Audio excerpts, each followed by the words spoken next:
Hello everyone, hope you're doing well. In this video, I'm going to show you the different migration workloads or different workloads that are or that can be migrated from their own platform to the SharePoint, right? And by using the free tool, which is SPMT, which is SharePoint migration tool, right? So this tool is going to be really useful and handy for at least for those data or those kind of migrations where we have around maybe 8 to 10 terabytes data, and if we have an particular time, maybe we wanted to wait for that migration to complete, but we are not ready to invest a lot of money for external tools or third party tools, right? And then we can rely on that tool and migrate. Now the question is, what are the capable or what are the platforms where or from where we are going to migrate from those workloads to the SharePoint, right? So I'm going to show you that as well, and then you can get an idea how SPMT tool is going to be really helpful for migrations, right? And the migrations can be done for OneDrive as well as for SharePoint as well. So for example, if you have a Dropbox which has a lot of data around 810 GB and maybe higher than that, and you wanted to migrate data from Dropbox to users OneDrive as well as in the SharePoint as well. So you need to really segregate those workloads, segregate as in during the migration process, right? And you need to map those folders and then map those to the respective OneDrive accounts. And then upon that, you would be able to migrate it appropriately, right? So let's go ahead and start on this topic, and I'm going to show you what are the different tools or different workloads from where we can migrate the data to SharePoint and OneDrives, right? And then how we can do it for legacy environment as well. Legacy environment as in the SharePoint on-premises servers, right? And let's get started. Okay, let me share my screen quickly here, and then I'm going to show you that here on the screen. All right. So, yep. So here's the screen, and you can see I'm on SharePoint Admin Center.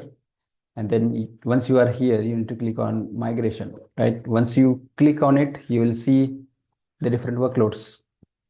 Workloads as in these are the source environments for us to migrate data. One is including file shares, Box, Stream, Google Workspace, Dropbox, and Ignite. So these are the cloud-based environments from where we can migrate the data to the SharePoint and OneDrive, right? Now, the next is for SharePoint on-premises servers, which includes 2010, 2013, 2016, right? So this tool also supports and helps us to migrate data from these SharePoint farms or servers, right? And there are many companies and organizations who are still using those SharePoint 2010, 13, and 16 servers as per their needs and as per their requirements, which were hosted in their organizations on premises long back.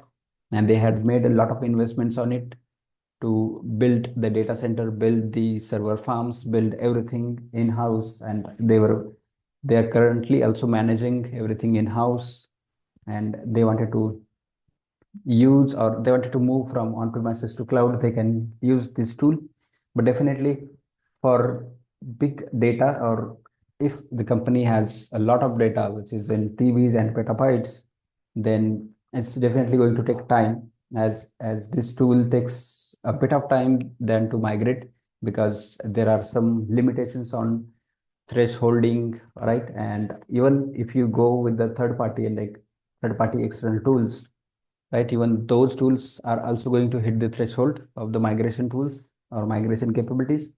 And then we have to wait for that particular threshold to revoked from Microsoft side, because the migration is nothing but it is calling an APIs to pick up the data from source environment and put that data into the target environment. So it is kind of read the data from source and write the data into the target environment.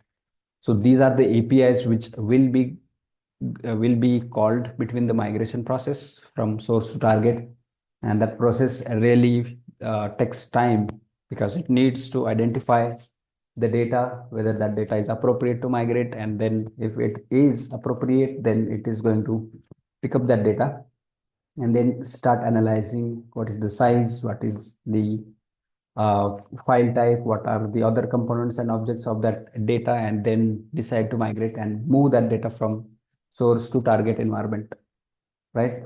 So that is the whole process where it starts, and I'll talk about that bit late in this video, but I wanted to show you these are the different workloads from where we can migrate. So first is file share. So this is specifically for the data which we have in our on-premises environments, right? A kind of file share servers or file servers. And from there, we wanted to migrate data from those on-premises file share servers to the SharePoint or OneDrives. In most cases, it is going to be the SharePoint because the data which is stored in the file shares that is available or that is in the file servers for the whole organization, and it was used in those environments, or it was stored in those file shares for whole organizations, and companies are now moving to the cloud. That means they would be, or the data should be at the SharePoint side so that the same data can be provided access to all the people or across the organization as per business needs and requirements.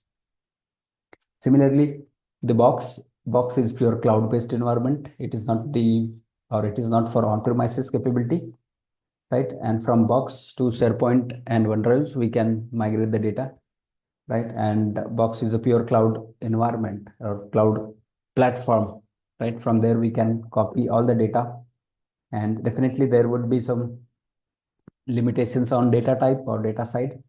So those really needs to thoroughly assess and see what are those issues or what are the potential issues that we should be aware of during and before, mostly the before migration, because we should do the assessment and we should look into the data capabilities, right? And based on that, we can decide whether which data is really needed to be migrated, how we wanted to migrate, what are the capabilities of this tool, and what is really be available for us to migration. Available as in, if we have a lot of data, but that data is really not supported during the migration, that means that data cannot be migrated or moved because tool itself does not support it.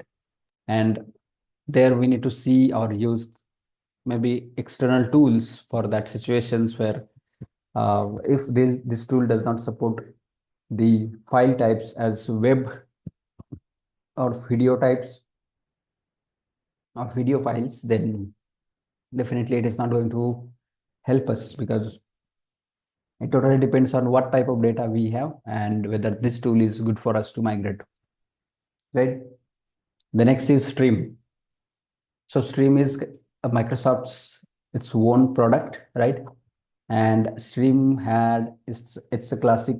Stream had its own classic version as well in the back, right? And now it has moved to the SharePoint environment. You can see, right? And we all know that the SharePoint was the location where Stream was storing its data and contents and everything together. And now that is also available here.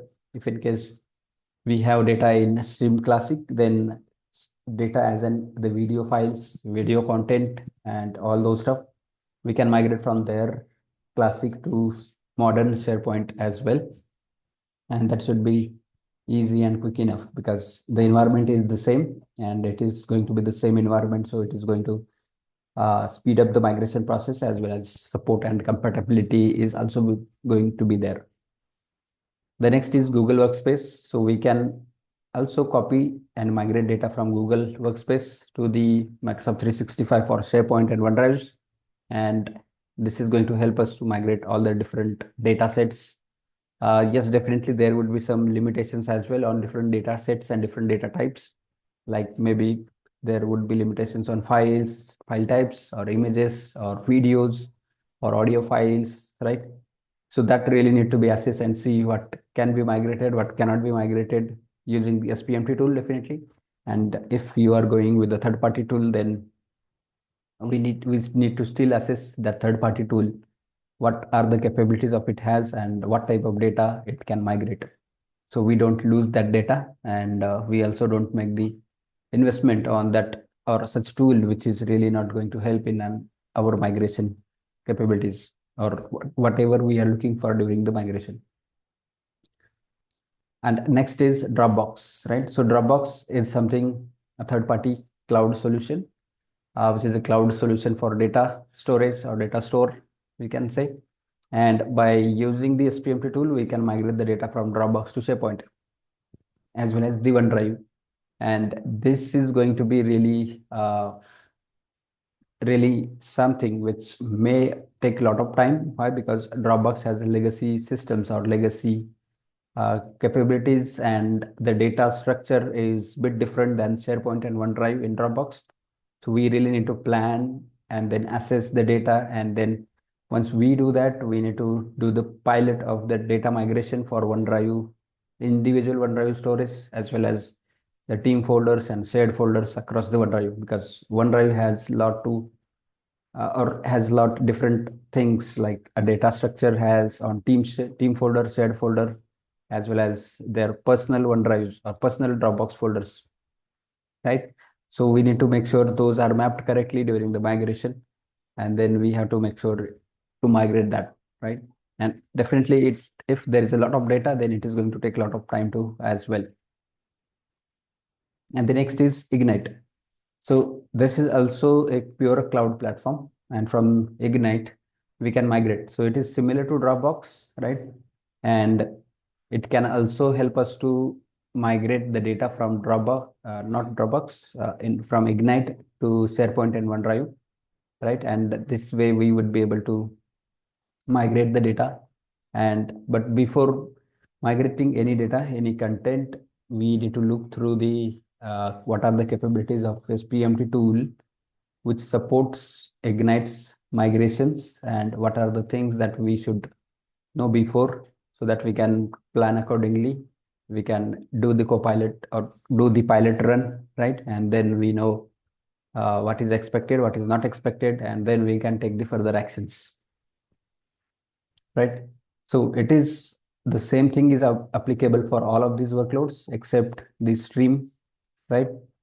As stream is the Microsoft's own product, so definitely there are compatibility. There could be some compatibility issue basis on the file types and data, but that really needs to be verified as well. And then from other third-party platforms like Box, Google Workspace, Dropbox, Ignite, and FileShare, as this is going to be pure on-premises environment. So definitely we should look into each of these capabilities and what type of data we are trying to migrate, and how SPMT tool is going to help and support us during that migration, right? The next is on-premises migrations from SharePoint servers, which is 2010, 2013, and 16. So for that, we get a downloadable tool here, and we can download that tool. And once we have downloaded that tool, we need to install that tool and make the connection between on-premises farm to the cloud, right? And also we need to make sure do the validation as well as evaluation of the tool as along with the compatibility checks. Why? Because we need to know and we should look around what are the things can be migrated from SharePoint on-premises to the cloud by using SPMT tool. Why? Because if we are looking for the migration, which is or which needs to be migrate everything from on-premises to cloud, then we might have lot different types of data, which includes office documents, non-office documents, PDFs, video files, audio files, and there are many different types of files, right? So all those file types are supported by using this tool or not, right? If not, then definitely this tool may not be the correct one, right? And if we are looking for only selective file types like all the office types files and then PDFs and text files, so then this is going to be good. But definitely if we have large amount of data that needs to be migrated and we have very tight deadline, we just wanted to migrate everything as soon as possible, or maybe in next few days or next few weeks, then maybe this tool won't be appropriate because this tool has to do the assessment and then scanning the data at the source and then decide what data to be migrated, and that is going to take a bit time, right? Even third party tools do also take a lot of time in that situation or in that discovery process, and then it decides to start the migration, right? So this way we need to plan the data migration, and accordingly we would be able to achieve the target of our migration, right? So yeah, this is what I wanted to show you and talk about. Hope you will like it.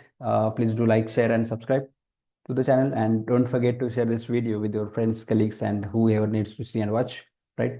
And also I have talked, or I have created other videos around Microsoft 365, Azure, and FinOps, right? And if you have any questions, any thoughts around it, or on any of the topics around Microsoft Azure, Microsoft 365, FinOps, do put them in the comment section below.